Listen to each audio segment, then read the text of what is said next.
y eso incluye escuchar su palabra. En esta mañana continuamos con la serie de mensajes que estamos teniendo sobre las cartas del apóstol Pablo a la iglesia de Tesalónica.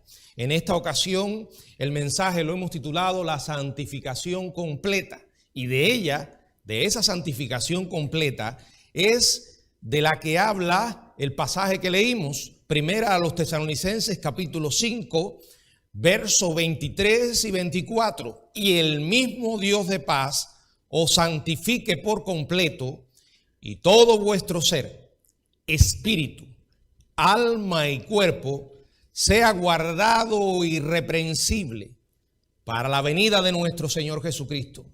Fiel es el que os llama, el cual también lo hará. Padre, gracias por la bendición de estar aquí, Señor. Gracias por la bendición de poder estar en comunión contigo. Gracias porque has dejado tu palabra con tu pueblo. Ayúdanos ahora a reflexionar en ella. Señor, capacítame con tu espíritu y danos a tus hijos, a todos, un corazón humilde para obedecer tu palabra. En el nombre de Jesús. Amén. Bueno, la santificación es algo que Dios comienza en nosotros después de haber conocido a Jesucristo, después de haber sido regenerado. Es un proceso y además es también algo que ocurre instantáneamente. ¿En qué sentido instantáneamente? En cuanto a posición. Hemos pasado de ser hijos del diablo a ser hijos de Dios.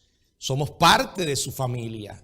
Hemos sido apartados para Él. O sea, posicionalmente somos santos. Sin embargo, progresivamente es un proceso que opera en nosotros a través del cual vamos siendo conformados a la imagen de Cristo y estamos en un ascenso. No implica perfección, por cuanto es imposible en el aquí y en el ahora. Por cuanto es imposible con este cuerpo y esta naturaleza pecaminosa, que la vamos a arrastrar hasta que estemos en esta vida. Sin embargo, vamos creciendo. Seguimos pecando, pero no tenemos por qué hacerlo. Y vamos pecando menos. El Señor va haciendo una obra en nosotros. Cuando Jesucristo venga por la iglesia, lo que falta, el Señor lo va a completar. Porque entonces recibiremos cuerpos nuevos, cuerpos glorificados, cuerpos libres de esa naturaleza pecaminosa. Y entonces espiritualmente podremos llevar adelante todos nuestros anhelos sin estorbo alguno. Hermanos, la meta de Dios es que seamos santos. La Biblia dice: sed santos porque yo soy santo. La Biblia dice que sin santidad nadie verá al Señor. Usted no puede decir que ha nacido de nuevo y sigue revolcándose en el pecado una y otra vez. Usted no puede decir que ha conocido a Jesucristo y que cuando peca no siente la más mínima convicción interna de que ha ofendido a Dios. Si esa es su condición, sería muy oportuno que se pregunte si realmente ha conocido el Evangelio, si realmente ha nacido de nuevo. Bueno, acerca de este tema es de lo que tratan estos dos versículos que tenemos delante. Santificación completa. Repito, un proceso que iniciamos o que Dios inicia, y dice la palabra que lo perfeccionará hasta el día de Jesucristo. O sea, el Señor lo que comienza, lo termina. Y quiero que veamos varias ideas en este pasaje acerca de este tema. En primer lugar, su naturaleza, su fuente y el alcance de la santificación. Dice la palabra: el mismo Dios de paz os santifique por completo. Vamos a explicar un poquito más, aunque hace unos segundos, unos minutos la mencionamos o lo mencionamos. ¿Qué significa santificar? Quiere decir apartar. Un santo no es una figura de yeso, como existe en la religión tradicional. Generalmente cuando escuchamos la palabra santo, de una manera a veces inconsciente, lo que pensamos es en los santos católicos. Pero nosotros somos santos y somos santos de carne y hueso. Esos somos los verdaderos santos. Pero santificar, repito, es un proceso y significa apartar, separar del pecado a la santidad. Ya hemos hablado de esto, ustedes recuerdan el mensaje anterior. El pecado es un asunto muy serio.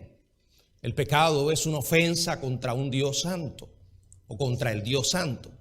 El pecado le costó la vida al Hijo de Dios. Tuvo que morir para que usted y yo, seres pecadores, pudiéramos tener comunión con ese Dios santo. Así que no es un asunto ligero. No es algo que podemos ignorar porque Dios no lo ignora. No es algo a lo que podemos ser indiferentes porque Dios no es indiferente. Pecamos y hay consecuencias. Hay consecuencias de este lado y hay consecuencias en la eternidad. La santificación es el proceso continuo por el cual Dios nos separa del pecado y nos va llevando a la santidad. ¿Quién es el que santifica? La fuente es Dios. Dice la palabra Dios, el mismo Dios de paz. Después de dar una serie de mandatos y exhortaciones a los tesalonicenses para llamarlos a un esfuerzo devoto y disciplinado, Pablo quería reconocer que al final es Dios quien capacita a los creyentes para obedecer esas admoniciones y progresar. De la misma manera, amados hermanos, que no pudimos ser salvos sin la obra de Dios en nuestra vida, no podemos permanecer en esa salvación sin el poder de Dios obrando en nosotros, capacitándonos para obedecer. En la carta a los Filipenses, en el capítulo 2, verso 13, leemos lo siguiente: porque Dios es el que produce en vosotros, el que en vosotros produce así el querer como el hacer por su buena voluntad. Sin embargo, eso no excluye nuestra responsabilidad. Tenemos la tarea de someternos al señorío de Jesucristo. Tenemos la obligación de obedecer los mandatos de Dios. Y para aquellos que le amamos, obedecer no es una carga. Obedecer no es un castigo. Obedecer es un deleite, porque el que ama y el que ama auténticamente va a obedecer y va a agradar a la persona que ama. En la carta a los Romanos, en el capítulo 6, la palabra de nuestro Dios dice, Romanos 6, verso 19. Hablo como humano por vuestra humana debilidad, que así como para iniquidad presentasteis vuestros miembros para servir a la inmundicia y a la iniquidad. O sea, estos elementos describen lo que marcaba nuestra vida antes de conocer a Cristo. Estábamos en inmundicia. Estábamos con una vida inicua, pero dice, así ahora, para santificación. Y he aquí nuestra responsabilidad, presentar. Es como si ofreciéramos a Dios nuestras vidas en el altar del sacrificio. Es lo que dice Pablo: así, hermanos, os ruego por las misericordias de Dios que no os conforméis a este siglo, sino transformaos por medio de la renovación de vuestro entendimiento. Y debemos que ofrecernos a ese Dios. Dice: presentad vuestros miembros para servir a la justicia. Y este pasaje dice que presentéis, Romanos 12, vuestros cuerpos en sacrificio vivo, santo, agradable a Dios, que es vuestro culto racional. O sea, tenemos que ir en pos de la santidad. Repito, Dios está obrando en nosotros, pero no tenemos una actitud indiferente, no tenemos una actitud pasiva. Usted no puede, repito, decir que Dios es importante en su vida y no someterse, a pesar de sus debilidades, a pesar de sus luchas. Cada mañana, cuando colocamos nuestros pies en el suelo, debemos decirle: Señor, no sé lo que me aguarda. Probablemente sea un día difícil como otros, porque sé, Señor, que vivir en este mundo es difícil, implica lucha, implicará tentaciones. Pero he aquí, Padre, en tus manos está mi vida. Controla cada miembro de mi cuerpo. Y que cada decisión que yo tome, Señor, sea para glorificar tu nombre. Sé, Padre, que me va a costar, pero aquí estoy. A tu hijo o a ti, Señor, te costó mucho más. Pablo eligió identificar a Dios como la fuente de esa bendición. Y lo califica o llama a Dios, Dios de paz. Porque la paz es algo que solo puede venir de Dios, de conocerle a Él.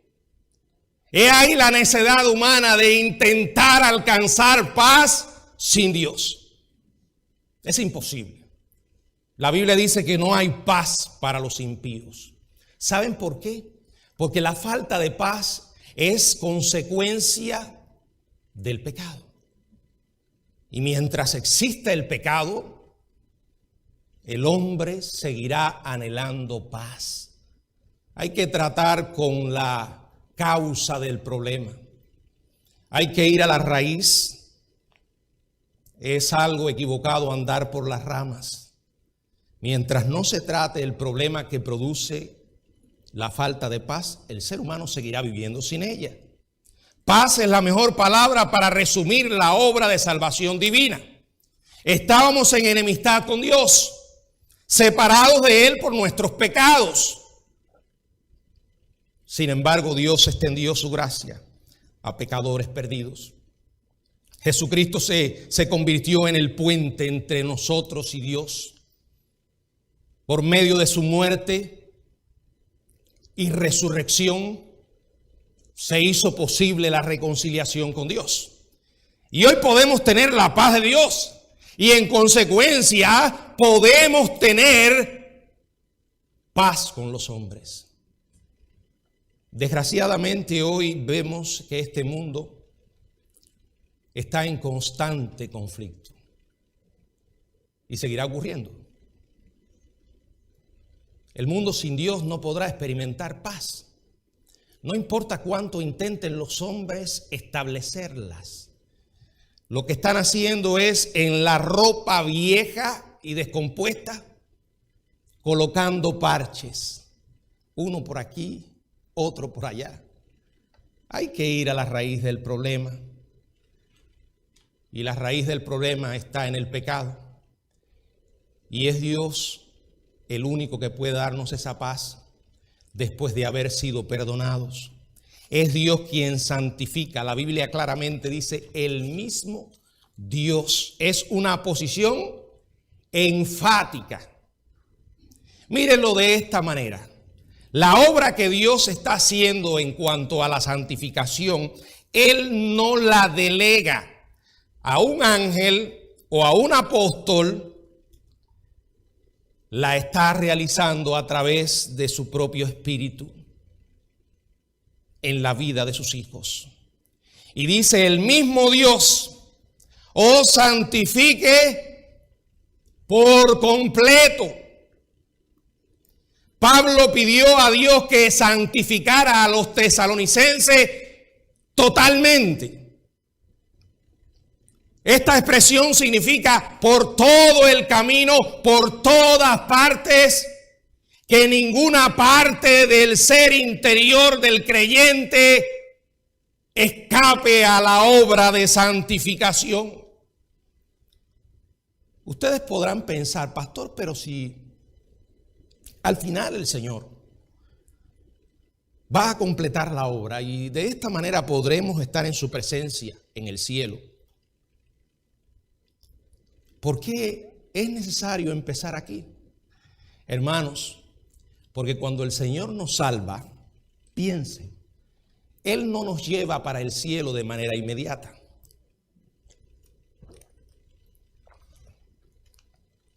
¿Y eso qué le dice?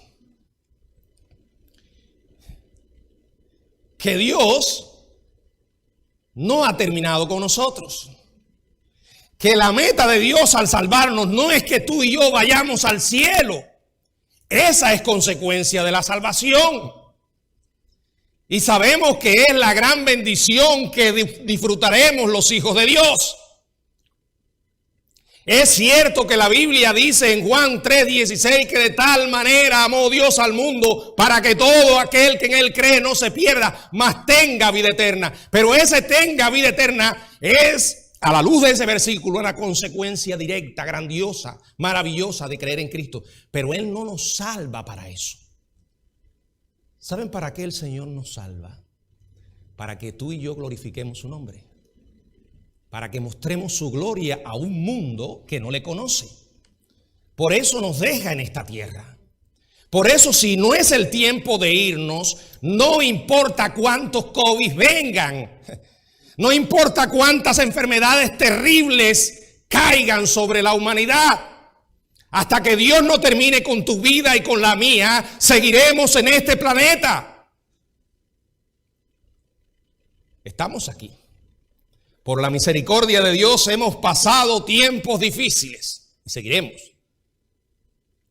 Algunos jóvenes, otros no tan jóvenes y otros ancianos. Algunos ancianos podrían estar con los brazos cruzados diciendo, ya Dios terminó conmigo. No, no ha terminado. Deje esa cancioncita que provoca lástima. El día que Dios termine con usted se va a ir completo. No lo va a salvar ni la vacuna, ni la mascarilla, ni el distanciamiento, ni el doctor Fauci, ni nadie. Se va porque tiene una cita en la eternidad y esa no se puede evadir. Seguimos aquí porque Dios no ha terminado con nosotros y quiere que nosotros glorifiquemos su nombre. Y parte de glorificar el nombre de Dios es mostrar la realidad de lo que Él ha hecho en nuestras vidas. Aunque estamos llamados a predicar el Evangelio, hermanos, a hablarle verbalmente a la gente del Evangelio, también tenemos la sagrada responsabilidad de mostrar ese Evangelio en tu vida y en la mía. Ese Evangelio que dice en la Biblia que es poder de Dios para salvación. Porque vivimos en tiempos difíciles, tiempos peligrosos, tiempos donde la integridad está en crisis. Y parte de esa crisis viene por el pueblo de Dios, por la gente que dice la Biblia que tendrán apariencia de piedad, pero negarán la eficacia de ella. Aquellos hipócritas que invaden las iglesias, llenándose la boca diciendo que son hijos de Dios y viven como impíos, sirviendo de tropiezo tanto a las personas que más cerca están de ellos como a aquellos que están más distantes y con los que se relacionan todos los días. Muchas veces hay cristianos que se preguntan, ¿por qué mi familia no conoce al Señor? ¿Por qué no se acaban de rendir a Jesucristo? Sería bueno que con toda honestidad nos preguntemos, ¿estoy yo reflejando a ese Cristo? ¿Estoy yo mostrando el milagro del nuevo nacimiento? La gente no le va a prestar atención a lo que decimos. Miren, es una falacia, una necedad. Es hablar por gusto, decir, no me miren a mí, miren a Cristo. ¿No han oído eso? Parece muy espiritual. Pero aunque lo digamos 1000 veces, la gente no va a mirar a Cristo si no le conoce. Te va a mirar a ti y me va a mirar a mí. ¿Qué fue sino lo que dijo Pablo? Sed imitadores de mí, como yo de Cristo. Mucha gente hoy está yendo directamente al infierno porque algunos creyentes, entre comillas, le están dando el empujón final. Tenemos que evaluar nuestras vidas, porque la cuestión no es si realmente vamos a ejercer influencia. La estamos ejerciendo. La pregunta es, ¿qué tipo de influencia estamos mostrando? No, la gente no espera que tú y yo seamos perfectos, pero sí esperan que seamos auténticos. Que de verdad ese amor que decimos tener por Jesucristo no sea algo que sale simplemente de nuestros labios. No es algo que andamos diciendo por los rincones. Es algo que se traduce en aquellas decisiones que tomamos todos los días, las grandes y las pequeñas. Porque en esas decisiones estamos mostrando la medida de cuánto amamos a Dios. En esas decisiones estamos mostrando la gran evidencia de cuán importante es para nosotros. Ese es el objetivo de la santificación completa. En segundo lugar, los componentes humanos de la santificación. Y espíritu, alma y cuerpo. La obra santificadora de Dios incluye la totalidad de nuestro ser. Tanto la parte inmaterial representada aquí por espíritu y alma, como la parte material representada por cuerpo. Aquí Pablo no se está refiriendo a la glorificación, porque deseaba que el elemento de la santificación mencionado ahora fuera cierto para los tesalonicenses, cuando Cristo volviera, no después. Sin embargo, la cultura griega prevaleciente en aquel tiempo tenía en poca estima el cuerpo. Por eso Pablo lo incluye en su bendición. Esa cultura estaba influenciada por lo que se llamaba el dualismo filosófico, según el cual el espíritu del hombre era inherentemente bueno, pero el cuerpo inherentemente malo. No tenían al cuerpo en buena estima. Esa filosofía proveía razones convenientes para tachar de intrascendente cualquier comportamiento físico inmoral en las personas que estaban involucradas. En otras palabras, ellos creían que lo que tú hacías con el cuerpo no importaba. Era algo que no tenía seriedad. Sin embargo, este pensamiento era aborrecible para Pablo, porque no era lo que Dios había enseñado ni lo que él bajo inspiración del Espíritu había transmitido. La Biblia dice en primera a los Tesalonicenses capítulo 6, Primera a los Tesalonicenses capítulo 6. Lea conmigo cuidadosamente este versículo. O sea, sígalo con su vista. Voy a leer ahora. Préstele atención. Dice la palabra: ¿o ignoráis que vuestro cuerpo es templo del Espíritu Santo?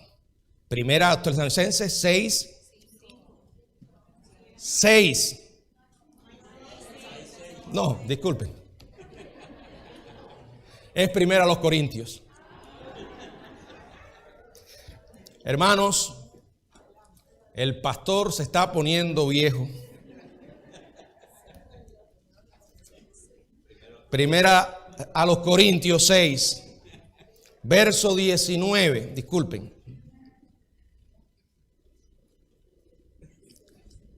¿O ignoráis que vuestro cuerpo es templo del Espíritu Santo? Es morada del Dios vivo, el cuerpo.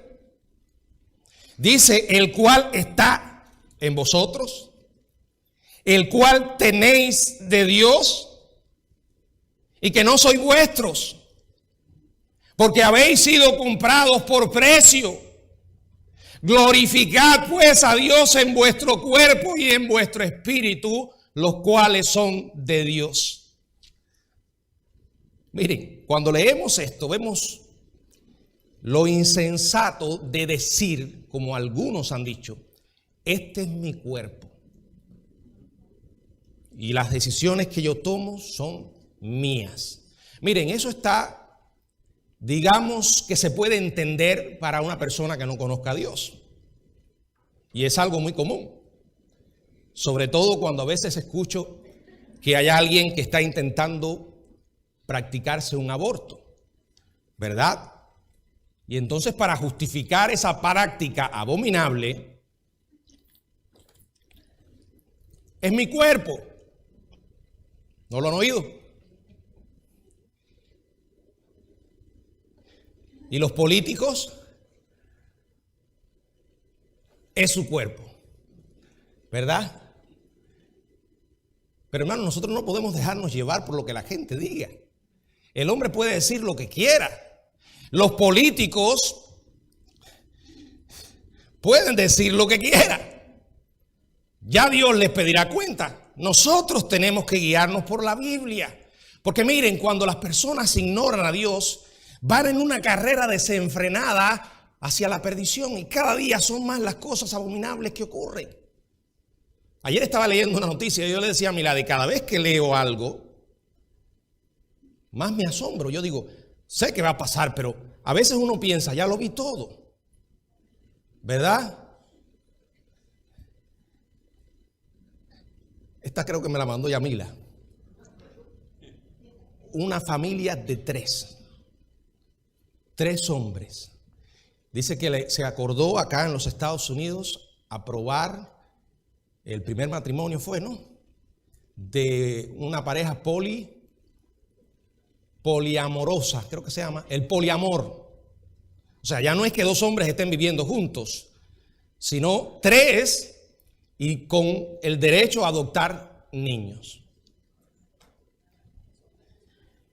Es mi cuerpo, son mis decisiones. Hermanos, la Biblia no dice eso. Y para aquellos que conocemos a Jesucristo, ya no es mi cuerpo, es de Dios. Yo todos los días le doy gracias a Dios porque me da salud. Me miro y me veo como soy. No me engaño. El tiempo pasa y pasa rápido. Me paro frente al espejo para verme de los hombros hacia arriba. Me alejo un poco más para verme la barriga. No soy el mismo. Si lo duda, pídame una foto de cuando era joven. El cuerpo pertenece al Señor. Y la santificación incluye el cuerpo. Si ha de completarse, incluye el cuerpo. De hecho, la Biblia dice que el Señor nos va a dar nuevos cuerpos. De naturaleza espiritual, pero cuerpos. Usted y yo no vamos a estar en el cielo volando o como Gasper, ¿verdad? Allí hay mucha gente que ve el cielo tan irreal por todas esas tonterías que no son bíblicas. El cielo es un lugar donde vamos a estar con cuerpos identificables, semejante al cuerpo de la resurrección de Jesucristo. Simplemente que serán cuerpos que no estarán sujetos a las debilidades que hoy tenemos. Pero vamos a tener cuerpos, nos vamos a ver, nos vamos a conocer. Esos cuerpos serán la mejor versión de nosotros.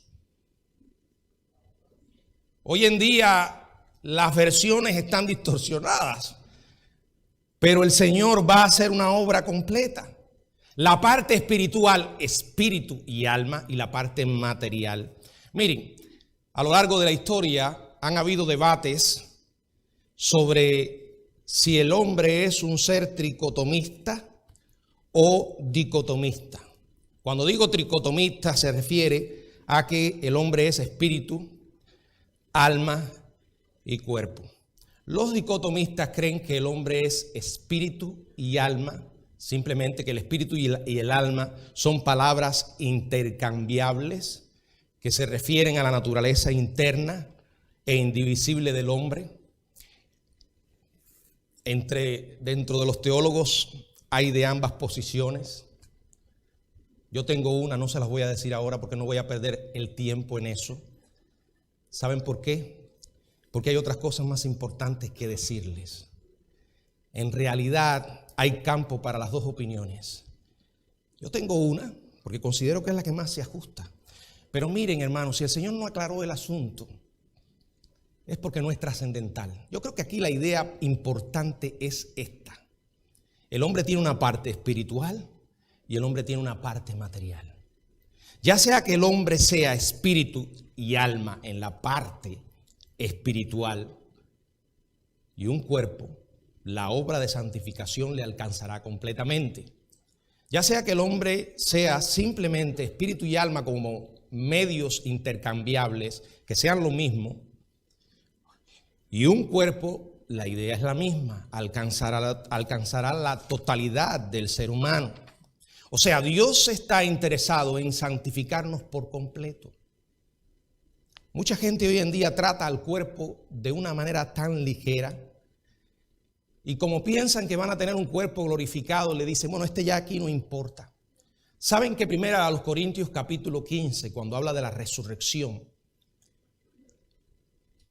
se mantiene un tipo de enlace o conexión entre el cuerpo que tenemos acá y el que vamos a tener en la eternidad. No significa que es el mismo. Deje ver si me explico. Puede que se va a volver polvo, se va a deshacer, pero el Señor va a levantar ese cuerpo, ese mismo cuerpo, pero glorificado. O sea, seguiremos siendo las mismas personas. El Señor Jesucristo es el mejor ejemplo de lo que estoy hablando. Él podía ser identificado y cuando quitó el velo que tenían en los ojos, los discípulos pudieron reconocerle, aunque tenía características diferentes. Por ejemplo, tenía la capacidad de poder entrar en lugares aunque estuvieran cerrados. Sin embargo, era el mismo Señor. Nos veremos en el cielo y nos vamos a conocer. La gran diferencia es que tendremos cuerpos, repito, santos. Seremos santos en una totalidad. Miren, hoy sucede que queremos hacer cosas que agradan a Dios. Romanos capítulo 7. Y nos encontramos con el obstáculo de que nuestra naturaleza quiere otra cosa. ¿Verdad? Y nos buscamos grandes problemas. O tal vez queremos hacer algo que agrada a Dios, pero nuestro cuerpo no nos responde porque físicamente se ha deteriorado. Eso no va a pasar en el cielo. Eso no va a pasar cuando estemos con el Señor. Cualquier anhelo espiritual que tengamos lo podremos realizar al instante, porque nuestros cuerpos van a responder totalmente a nuestra parte espiritual. Y en cuanto a físico, no tendremos malestar físico. No tendremos ningún tipo de problemas de los que hoy tanto nos estorban y por el cual vamos tanto y tanto al médico. Y el médico nos hace reparaciones, nos manda medicinas para resolver un problema y nos crea otro. Seguimos llevando el auto al mecánico. Un día el mecánico va a decir, esto ya no tiene remedio. Mi mejor consejo es que lo lleve al yonque.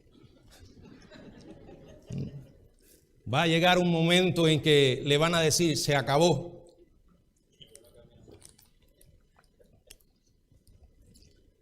Se va a morir. Y algunos médicos osados se atreven a decir el tiempo, se va a morir pronto. Hermanos, no llegamos aquí para quedarnos. Por eso Dios está haciendo una obra en nosotros para que el tiempo que tengamos que pasar aquí lo estemos aprovechando, mostrándole a la gente el evangelio vivo. Usted y yo constantemente estamos siendo de influencia. Yo todos los días oro y le digo, Señor, ayúdame a ser de bendición para otras personas. en estos tiempos cuando los líderes cristianos son atacados, tiemblo porque mis pies son de barro. Y tengo que tener mucho cuidado en ser despiadado con otros. Y mi oración a Dios es: Señor, ayúdame a glorificarte, porque no se trata solo de quién soy como persona individual. Se trata también de a cuántas personas estoy influenciando. Y si un día yo caigo o deshonro tu nombre, sé que voy a hacer daño, Señor. Yo lo he dicho otras veces, he orado de esta manera: Señor, si algún día voy a deshonrarte, llévame. Porque es demasiada responsabilidad. Pero no se trata solo del pastor. Usted también. Por favor, piense por un momento con cuánta gente usted se relaciona todos los días. Desde su familia inmediata a aquellos con los que trabaja o estudia. ¿Estás realmente mostrando el poder de Dios a la gente? Si esas personas de pronto fueran entrevistadas acerca de ti, ¿qué dirían?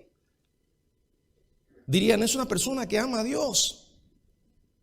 Es un fanático, pero es sincero en su religión. O dirían: este es un hipócrita. Dice amar a Dios y lo menciona tantas veces, y en su manera de vivir es tan diferente. Es un asunto serio. Acuérdense lo que dijo Pablo en el pasaje de 1 Corintios 6. Glorificad pues a Dios en vuestro cuerpo y en vuestro espíritu, porque ambos son de Dios. En tercer lugar, ¿cuál es la meta y la culminación de la santificación? La palabra del Señor dice en la segunda parte del verso 23: y todo vuestro ser, y después dice en el D, sea guardado irreprensible para la venida de nuestro Señor Jesucristo. Todo, es todo. Sin daño, intacto. Irreprensibles es ser intachables en el comportamiento que Dios desea para su iglesia. Ahora, no significa que usted, vuelvo a decir, que seamos perfectos. La gente va a hablar mal de nosotros, el Señor lo dijo. Pero Él dijo que esto debía ser cuando por mi causa os vituperen y os persigan.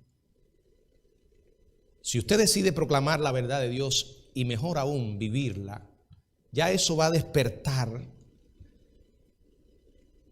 la hostilidad.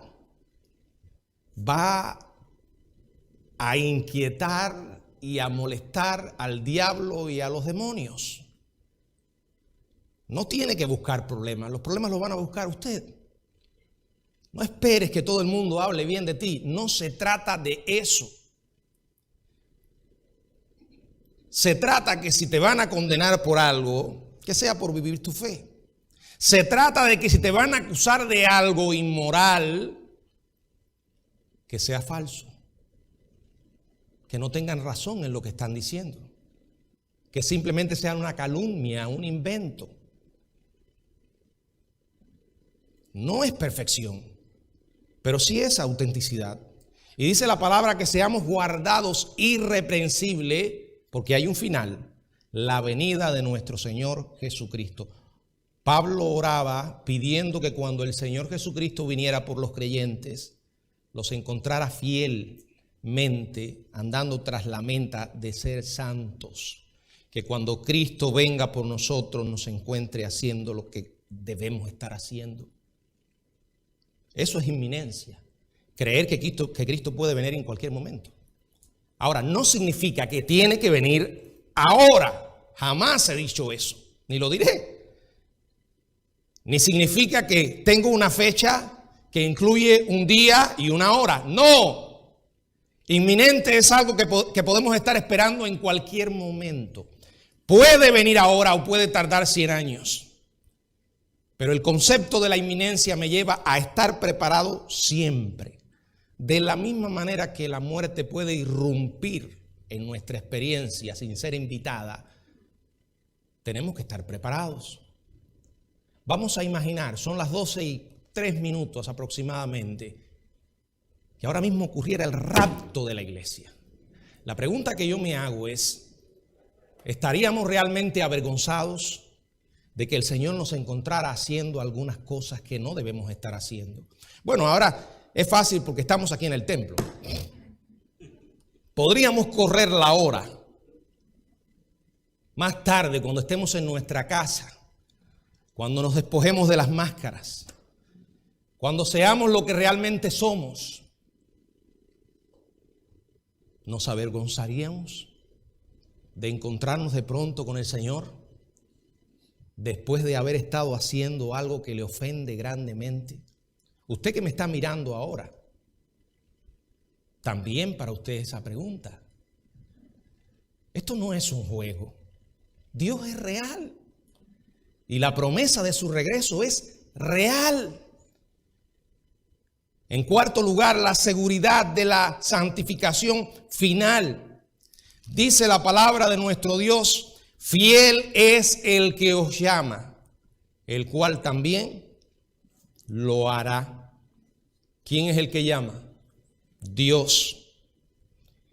Él comienza la obra y dice aquí también que debido a su fidelidad, Él lo hará. Son palabras del Dios Santo. En contraste con la inestabilidad e hipocresía humana, Dios es santo y es fiel.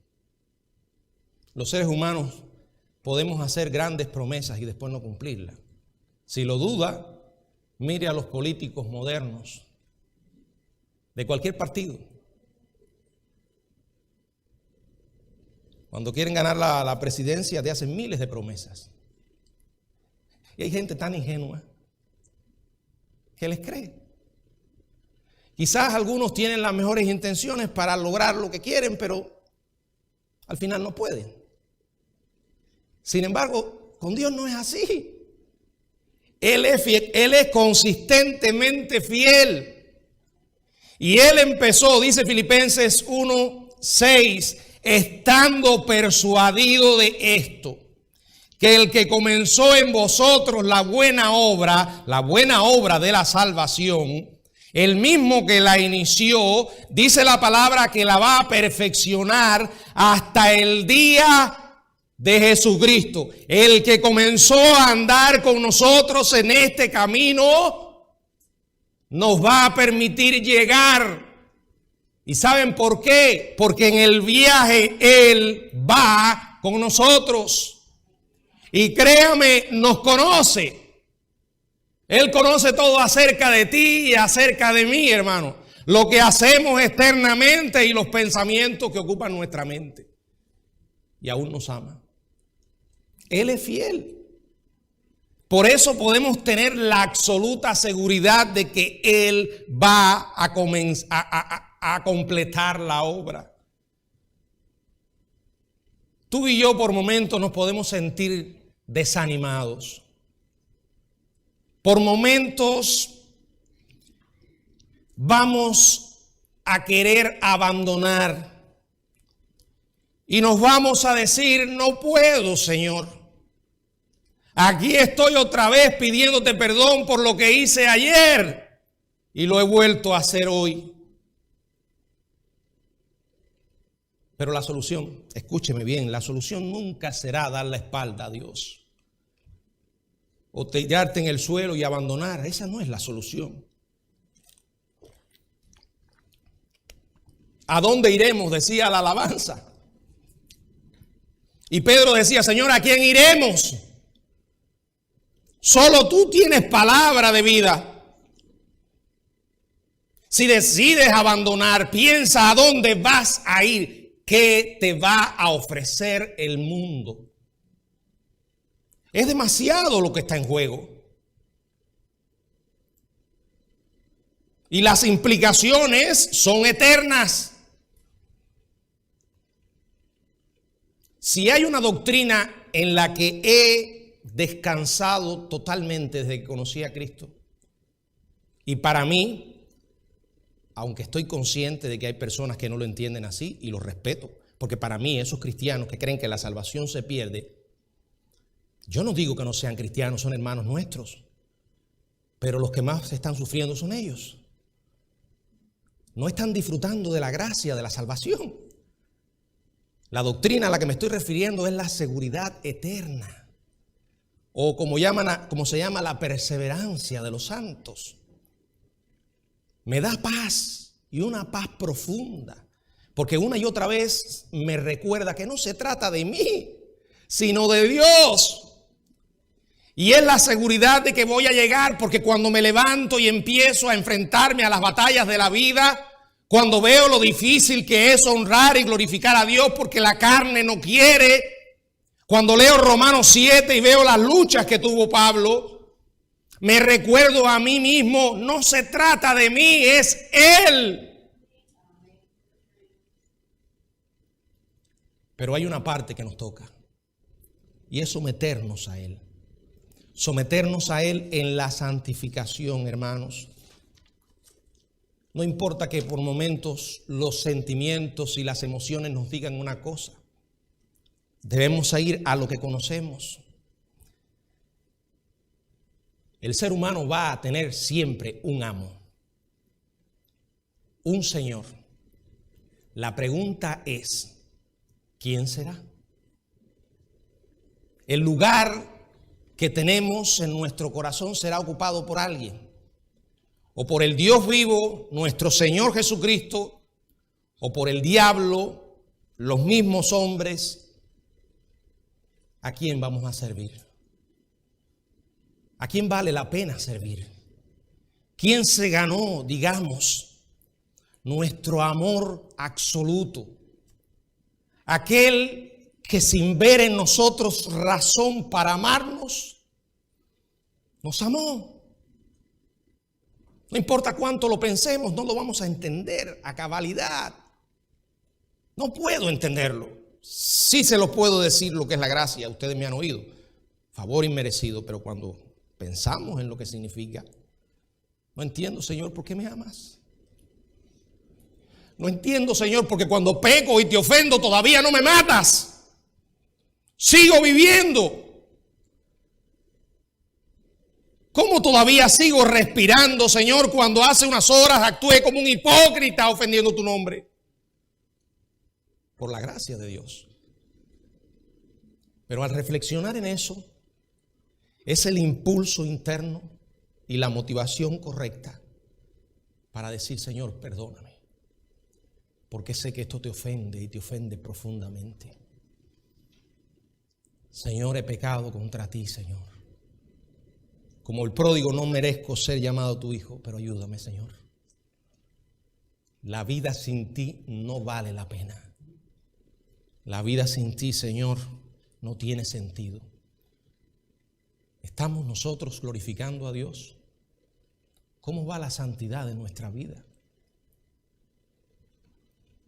Cada día el Señor nos está haciendo más santos. Cada día estamos pecando menos. Cada día entregamos nuestros miembros en sacrificio vivo. En lugar de servir a la iniquidad, a la impiedad, al pecado, servimos al Dios que nos salvó. No importa lo que digas, hermanos, debes examinar tu vida. Lo hago con la mía todos los días. Dios está haciendo una obra y la seguirá haciendo hasta el día en que venga por nosotros. Dios quiere que seamos santos porque Él es santo. Esto no puede cambiarse, no se puede negociar. El pecado sigue ofendiendo a Dios y el pecado sigue siendo algo sumamente serio. Y para ti, que has tomado el rumbo equivocado, resuelve el asunto ahora. No sigas esperando. Si hasta ahora has estado viviendo como un hipócrita, detente y pídele perdón a Dios. Te voy a decir algo. Lo que hoy escondes en el closet, un día Dios lo va a sacar a la luz pública. Tus pecados secretos van a ser un escándalo público. Y quiero decirte algo. Va a ocurrir en el futuro, pero muchas veces Dios no espera al futuro. Dios lo expone ahora. Y si has estado viviendo como un hipócrita una y otra vez y sabes que lo que estás haciendo es pecado, párate ahora mismo. No sigas jugando. Toma este mensaje como una advertencia de Dios. Porque Dios te va a exponer. Y van a haber grandes consecuencias.